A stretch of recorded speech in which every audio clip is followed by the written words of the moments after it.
할렐루야, 아멘. 오늘은 엠마오로 가던 두 제자, 엠마오로 가던 두 제자라고 하는 제목으로 하나님 말씀 증거하도록 하겠습니다. 우리 오후 시간에도 한번 인사할까요? 좌우 앞뒤에 계신 분들과 예수님 부활하셨습니다 인사하겠습니다. 예수님 다시 사셨습니다 인사하겠습니다. 할렐루야, 아멘. 예수님 부활하셨고 예수님 다시 사셨고 이 예수님이 정말 부활했다라는 것을 우리가 진짜 믿는다면 우리의 어떤 걱정, 근심, 염려 모든 것들이 다 싹 날아갈 거다라고 하는 겁니다. 미국의 유명한 작가 젤린스키라고 하는 사람이 그런 이야기를 했잖아요. 우리의 이런 삶 가운데 이렇게 염려하고 근심하는 그런 것들이 있는데 96%가 다 쓸데없는 거, 일어나지 않을 거, 또 우리가 상상만 하는 거, 또 일어나도 별 소용이 없는 거, 이런 모든 것들을 모았더니 96%나 된대요. 실제로 우리의 삶 가운데 일어날 것은 4% 정도밖에 안 된대요. 그런데 저희는 그것이 일어날 것처럼 염려하고 근심하고 걱정하며 살아가고 있다라고 하는 것입니다. 하나님 앞에 순종할 때도 이거 순종하면은 사람들이 나한테 뭐라고 하는 거 아니야? 아니면 내가 순종하면 내 어떤 재산이 또 나의 어떤 무엇이 이렇게 없어지는 거 아니야? 탕진되는 거 아니야? 무섭게 이렇게 우리가 스스로 생각을 하는데, 그런데 오히려 순종하면 하나님께서 더 책임져 주시는 줄로 믿으시기 바랍니다. 하나님은 살아계시기 때문에 그렇습니다. 오늘 우리 오전에 이어서 우리 부활의 첫 증인들이라고 하는 제목으로 우리 말씀 나누고, 오늘은 엠마오로 가던 이 두 제자에 대해서 함께 나누기 원합니다. 엠마오로 가는 이 두 제자가 있습니다. 엠마오가 어디인지는 성경에서 자세하게 나와 있지는 않습니다. 그런데 13절의 말씀에 보니까 예루살렘에서 25리쯤 되는 25리 되는 지역이다. 키로수로 보니까 한 11에서 12km 정도 되어지는 그런 곳이었습니다. 이 곳으로 이제 그들이 가고 있었습니다. 왜 엠마오로 가냐면 이 두 제자가 자신의 이제 고향으로 돌아가는 거예요. 왜 돌아가냐? 그들은 예수님을 따르던 제자였어요. 그런데 예수님께서 십자가에 달려 돌아가시고 힘없이 이 세상에서 사라져 버리신 거예요. 그는 한때는 대제사장들이나 바리새인들이나 어떠한 세상의 권력자들도 무서워하지 아니하고 또 그가 가는 곳마다 사람들이 그와 함께하였고, 그리고 그가 가는 곳마다 눈먼 자가 눈을 뜨고 죽었던 자가 살아나고, 그리고 앉은 뱅이가 일어나고 열병이 떠나가고, 그리고 많은 사람들이 예수님의 말씀을 듣기 위하여 몰려왔던 선지자 중에 선지자였고, 아무도 이 세상에 그와 같은 능력을 나타냈던 사람이 없다. 그래서 그들은 이 예수님만이 참 메시아고 그리스도시고 참 선지자라고 생각했다라고 하는 것입니다. 그랬던 그가 대제사장들과 또 바리새인들의 어떤 압력 아래 십자가에 못 박히시게 되어지고, 그리고 힘없이 그곳에서 고난과 고통을 당하며 죽게 되어진 거예요. 그랬더니 이 엠마오로 가는 이 두 제자가 그것을 보고, 예수님의 돌아가시고 소천하신 것을 보고 그들은 힘없이 고향으로 돌아가고 있었다라고 하는 것입니다. 이것이 오늘 말씀의 배경이 됩니다. 그러면서 가고 있는데 오늘 15절 말씀을 한번 보시겠습니다. 15절의 말씀에 보니까 그들이 서로 이야기하며 문의할 때에 누가 가까이 이르렀습니까? 예수께서 그들과 동행했습니다. 그런데 16절의 말씀에 보니까 그들의 눈이 가려져서 예수님인 것을 알아보지 못한 것입니다. 예수님께서 묻습니다. 너희들 무슨 얘기하고 있었니? 그러자 18절에 글로바라고 하는 자가 대답합니다.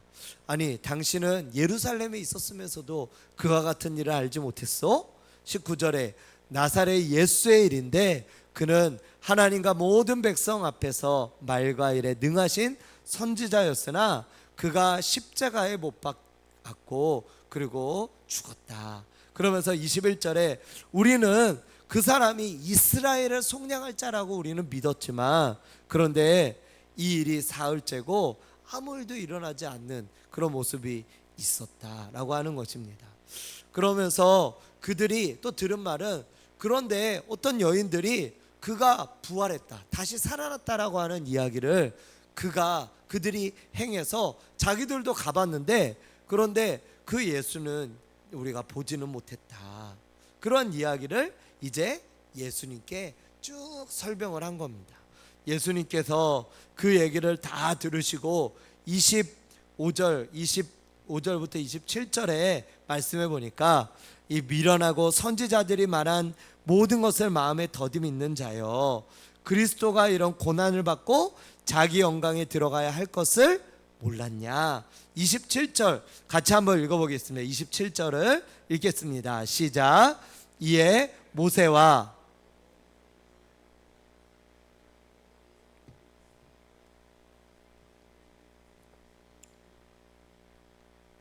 아멘. 예수님께서 이제 이들에게 이렇게 이야기를 하는 겁니다. 모세와 모든 선지자의 글로부터, 다시 말하면 구약 성경의 처음부터 끝까지 이 전체적인 내용을, 예수님에 관한 그 내용을 예수님께서 직접 그 제자들에게 말씀했다라고 하는 것입니다. 그들은 한번 보십시오. 그들은 믿음이 어느 정도 그래도 있었던 자들이었어요. 그런데 그들은 실망하고 실족을 한 거예요. 왜요?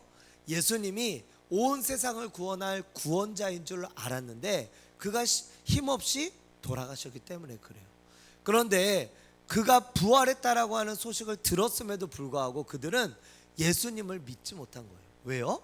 그가 다시 살아날 것에 대해서 이야기를 했지만 그들이 믿지 않았기 때문에 그래요. 예수님의 그 말씀을 믿지 않았고 들었어도 잊어버렸기 때문에 그렇습니다. 예수님의 말씀을 기억하고 있었다면 그들은 그 자리에서 할렐루야 하면서 예수님을 믿었을 텐데 그러지 못했다라고 하는 것입니다. 그래서 27절의 말씀처럼 믿음은 어디에서 날까요? 들음에서 나고 들음은 그리스도의 말씀으로 말미암다라고 하는 것처럼 예수님께서 처음부터 끝까지 이 믿음이 없는 자들을 향하여서 또 실족한 그들을 향하여서 처음부터 끝까지 그 말씀을 쭉 설명을 했어요. 그랬더니 어떤 일이 일어나게 되어졌습니까? 32절의 말씀을 같이 한번 읽어보도록 하겠습니다. 32절입니다. 시작. 그들이 서로 말하되 길에서 우리에게 말씀하시고 우리에게 성경을 풀어주실 때에 우리 속에서 마음이 뜨겁지 아니하더냐. 아멘. 할렐루야. 예수님께서 처음부터 구약 성경의 처음부터 끝까지 그 말씀을 풀어주셨을 때 그들의 마음 속에 있었던 마음의 반응이었어요. 그것이 뭐였다고요? 성경을 풀어주실 때 우리 속에서 마음이 뜨겁지 아니하더냐. 혹시 이런 경험을 해보신 적이 있으십니까? 저도 이제 제가 군대를 다녀오고 나서 군대에서 제가 예수님을 더 증거하며 나아갔어야 되는데 그러지 못하고 실패하며 그렇게 군대를 제대를 했어요. 그러고 나서 다시 교회로 돌아왔는데 그때 그 실패를 반복하고 싶지 않은 그 마음이 제 마음 가운데 있었습니다. 그래서 제가 그때 이제 청년이었는데 열심히 청년부에서 하는 훈련도 받고 그리고 성경도 읽고 하나님을 따르며 또 예수님께 열심히 기도도 하게 되어졌습니다. 그러다 보니까 어느 순간에 이제 몇 달이 지나서 성경을 읽는데 성경이 제 마음 가운데 뿔송이처럼 단 그런 경험을 하게 되어진 거예요. 정말로 성경을 읽어 나가는 그것이 성경이 이렇게 재밌는 거구나. 성경이 이렇게 재밌고 성경 말씀을 제가 읽은 다음에 제 마음에서는 그러니까 뭐라고 설명할 수는 없어요. 왜 내 마음이 이렇게 뜨겁지? 왜 내 마음이 이렇게 뜨겁고 힘이 나는 것이지? 이것을 설명할 수는 없어요. 하지만 제가 성경 말씀을 읽었을 때 그 말씀이 저로 하여금 그렇게 뜨겁게 만들고 역사하도록 만들었다라고 하는 것입니다. 말씀은 무엇입니까? 요한복음 1장 1절의 말씀입니까? 태초에 말씀이 계시니라. 이 말씀이 하나님과 함께 계셨으니 이 말씀은 곧 뭐예요? 하나님이시래요. 말씀이 하나님이시래요. 그리고 말씀이 육신이 되어서 우리 가운데 거하심에 우리가 그의 영광을 보니 아버지의 독생자의 영광이요 은혜와 진리가 충만하더라. 그 말씀이 육신이 되어서 이 땅 가운데 내려오신 그분이 누구십니까? 예수 그리스도이신 거죠. 즉 말씀이신 예수님, 그분이 우리 안에 들어오니까 우리가 뜨거워졌다라고 하는 거예요. 우리가 알지는 못해요. 이 하나님의 말씀을 읽었을 때, 그 말씀을 들었을 때, 성경의 말씀을 우리가 들었을 때 우리는 잘 알지 못해요. 왜 우리의 마음이 기뻐지고 우리의 마음 속에 뭔가가 뜨거워지고 뭔가 우리가 힘이 나는 것 같고 우리가 뭔가 좀 능력이 생기는 것 같고 그 당시에는 왜 이런지 우리가 알지는 못하고 그것을 설명할 수는 없습니다. 하지만 성경은 뭐라고 말씀하냐면 그 말씀이 바로 하나님이시다. 말씀 되신 분이 우리 안에 거하심에 우리가 그의 영광을 보니 아버지의 독생자 영광이라고 그랬어요.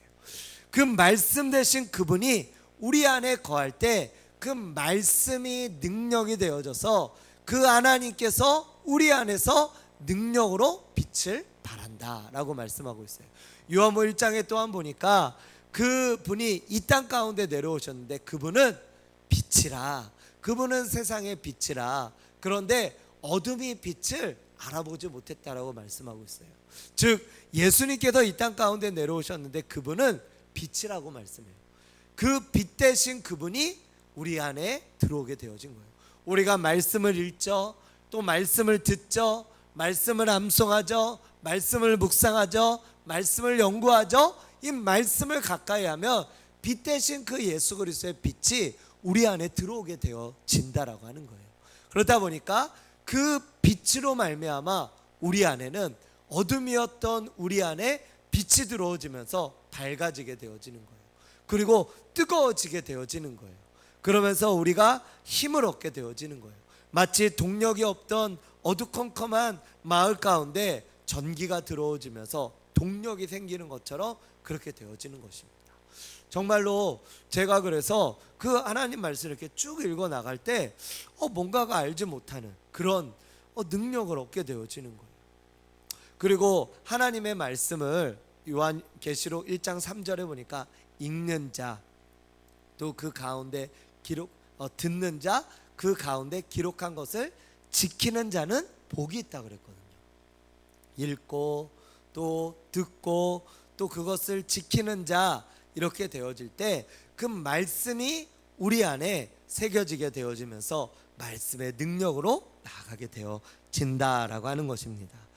그러므로 말씀 자체에 능력이 있기 때문에 저와 여러분들은 어느 누구든지 간에 희망이 없는 사람은 아무도 없어요.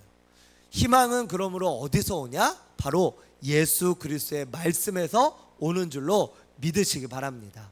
누구든지 간에 말씀을 붙잡으면 희망이 생겨요. 누구든지 간에 말씀을 들으면 지혜로워지고 똑똑해집니다. 누구든지 간에 그 말씀을 우리가 붙들면 그 안에 뜨거움이 생겨지면서 성령의 역사하심이 나타나게 되어진다라고 하는 것입니다.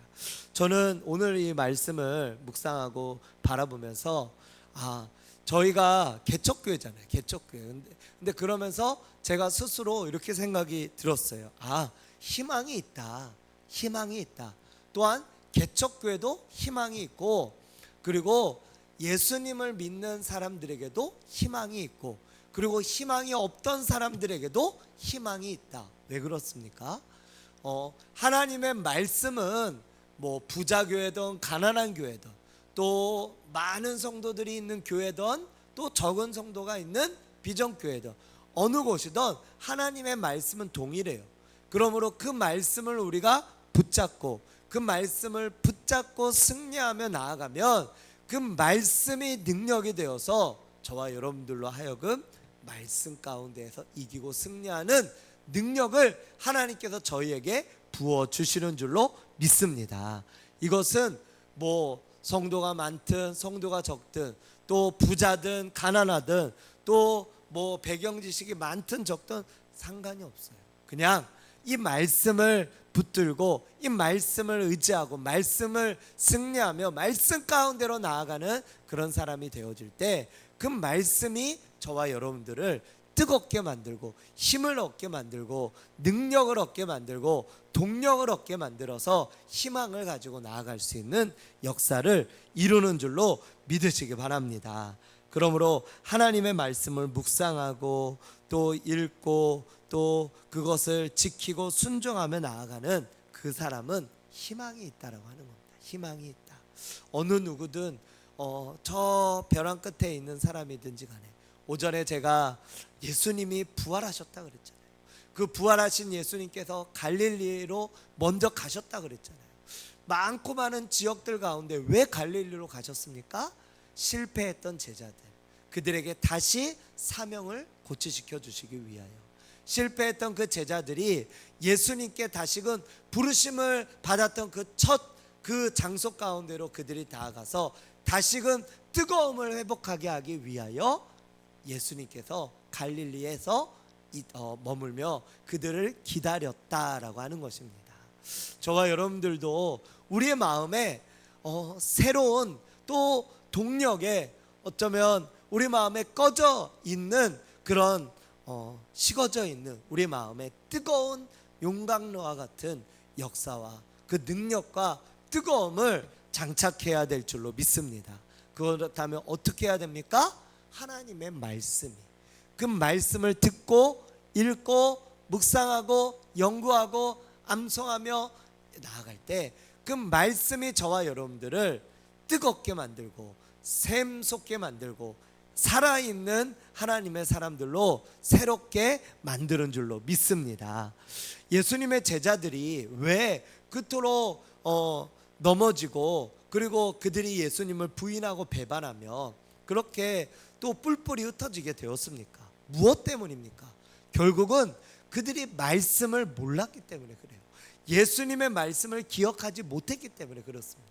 예수님이 뭐라고 했습니까? 내가 고난을 당하고 대제사장들에게 고난을 당하고 십자가에 달려 죽었다가 3일 만에 살아날 것이다. 그리고 내가 다시 부활해서 저 갈릴리로 갈 것이다. 이것을 예수님께서 몇 번이고 제자들에게 얘기했지만 제자들은 그게 무슨 뜻인지 또 그것에 대해서 별 관심이 없었어요. 그렇기 때문에 그것을 깨닫지 못했다라고 하는 것입니다. 그랬던 그들이 그 말씀을 몰랐기 때문에 넘어졌던 그들이 이제는 예수님의 말씀을 붙들게 되어진 거예요. 어떻게 붙들었습니까? 마지막에 예수님께서 이제 승천하며 올라가실 때 그러므로 너희는 가서 모든 민족으로 제자를 삼아라. 성령이 너에게 임하시면 권능을 받고 예루살렘과 온 유대야 사마리아 땅끝까지 내 증인이 되리라. 온 천하에 다니며 만민에게 복음을 전파해라. 그 마지막에 예수님께서 하셨던 그 말씀을 제자들이 붙들었던 거예요. 그래서 예루살렘을 떠나지 않고 기도했던 거예요. 그랬더니 그 기도했을 때 50일째 되는 날, 예수님 부활하시고 50일째 되는 날 오순절 날에 성령이 강림하게 되어진 것입니다. 예수님의 말씀을 우리가 붙든다면 또 그것을 의지한다면 그 예수님 때문에 우리는 살아가고 살게 되고 능력을 얻게 되어지고 희망을 얻게 되어지는 줄로 믿습니다.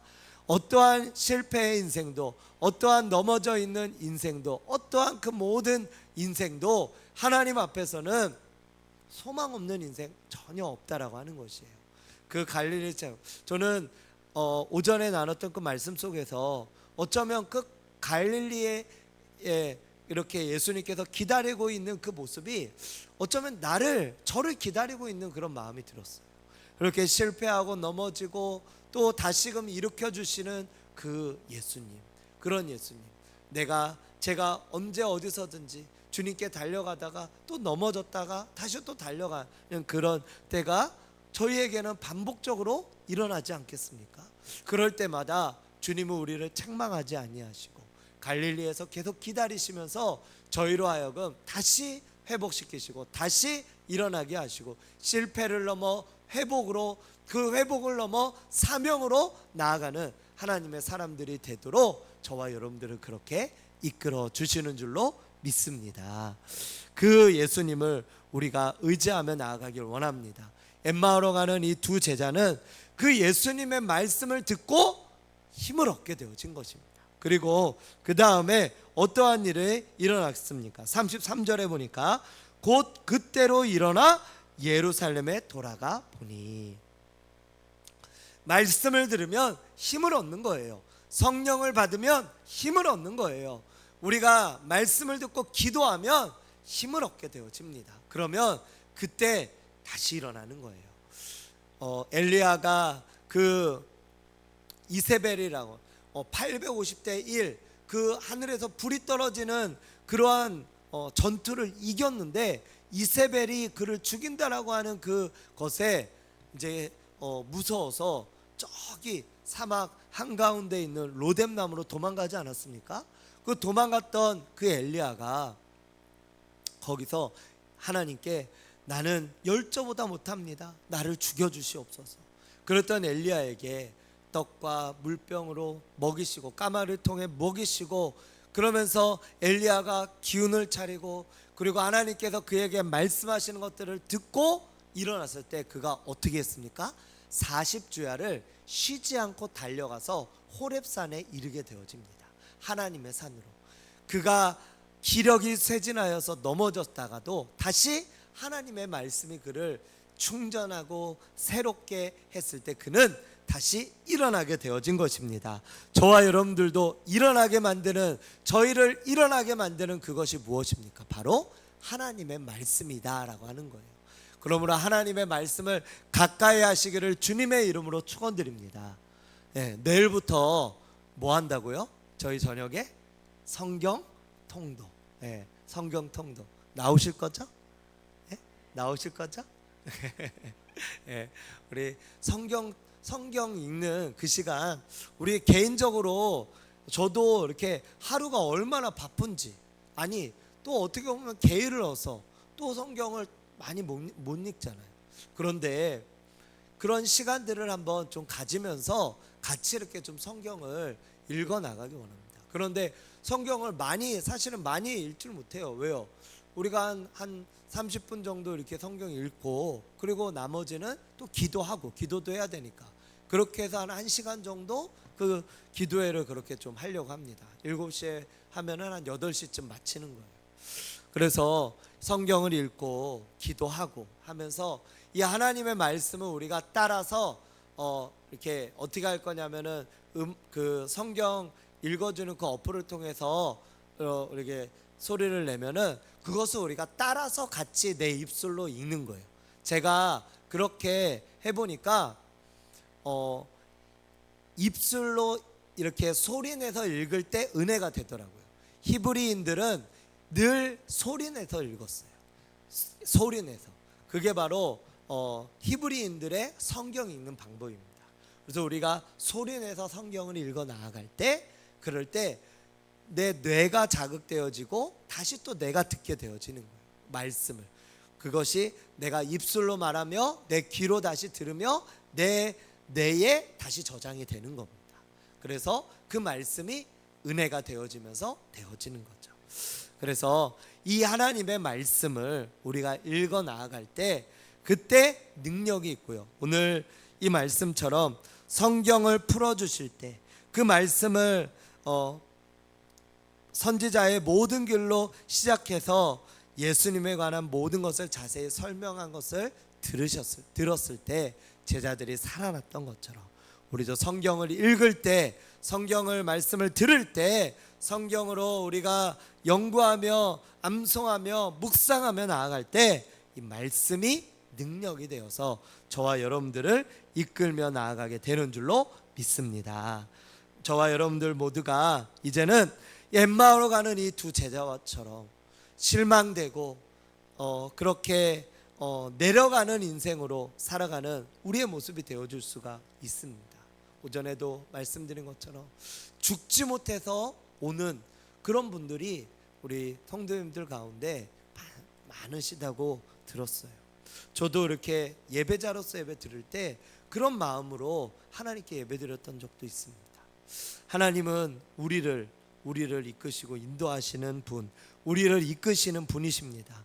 그들이 내려가는 삶으로 나아갔다가 말씀을 들으니까 어떻게 돼요? 그들이 33절에 곧 그때로 일어나 올라가게 되어졌다라고 하는 것입니다. 그들이 그래서 11제자들에게로 나아갔고, 그리고 34절에 보니까 주께서 과연 살아나시고 시몬에게도 보이셨다. 두 사람도 길에서 된 일과 예수님의 그 떡 대심으로 자기들에게 알려주신 것을 말했다. 무엇입니까? 자신들이 경험한 예수님을 증거하는 복음의 증인들이 되어준 줄로 믿습니다. 예수님의 증인은 어떻게 됩니까? 말씀을 듣고 우리의 마음이 뜨거워지고 우리가 살아날 때 그것이 자연스럽게 흘러가게 되어지는 것입니다. 예수님의 말씀이 우리 안에 자연스럽게 흘러가게 되어지는 것이에요. 그 예수님의 말씀이 저와 여러분들을 통하여 올해 가운데 또 18, 19, 17, 18, 19일 동안 자연스럽게 흘러가게 하기 위하여 우리가 이제 한 2주도 안 남았습니다. 우리 한 열흘 정도 시간이 남았는데 그 시간 동안에 우리가 마음껏 좀 전했으면 좋겠어요. 그래서 좀 저 뒤에 있는 그 전도지도 좀 그 초청장도 좀 가지고 가셔서 그냥 길 가는 사람들한테 그냥 나눠주셔요. 그냥 뭐 뿌리셔도 돼요. 뿌리셔도. 예. 그 전도지를 이렇게 전하다가 만약에 누가 바닥에 떨어뜨렸잖아요. 줍지 마세요. 왜 줍지 않냐면 줍지 않고 떨어져 있는 그것도 사실은 보게 되잖아요. 뭐지? 이러다가 또 보게 되어져요. 그러니까 그런 것들 이렇게 아까워하지 마시고 그냥 전하는 거예요. 그러면 사람들이 제가 이렇게 전해 보니까 10명 중에 9명이 받아요. 10명 중에 9명이. 예. 그리고 감사하다라고 하고 또 여기에 대해 관심을 갖고 묻는 분들은 한 10명 중에 한 2명 정도 그렇게 되는 것 같아요. 그래서 저희가 뭐 적게는 1명 그렇게 돼서 그러한 영혼들을 이렇게 하면은 하나님께서 또 뿌릴 때 또 전도할 때 하나님께서 역사를 이루시지 않겠습니까? 심은 대로 거둔다고 하신 것처럼 뭔가 뿌려야 열매가 나지 않겠습니까? 요 앞에 그 무슨 꽃이죠? 노란색 꽃? 그 누가 심었나요? 저희 교회 앞에 권사님 심으셨어요? 예쁘던데 이름이 뭐예요? 예? 예. 하여튼 되게 수선화? 하여튼 예쁘더라고요. 예. 그렇게. 예. 그러니까 심으면 열매를 맺잖아요. 거두게 되잖아요. 그래서 하나님 앞에 저희도 영적인 것들을 심으면 영적인 열매가 나니까 우리가 영적인 것들을 심으며 나아가는, 그래서 부지런히 우리 열흘 동안 우리 같이 한번 했으면 좋겠습니다. 목사 혼자 하는 것도 아니고요. 우리 성도님들 같이 함께 하는 그런 전도잔치가 되었으면 좋겠습니다. 같이 기도하겠습니다.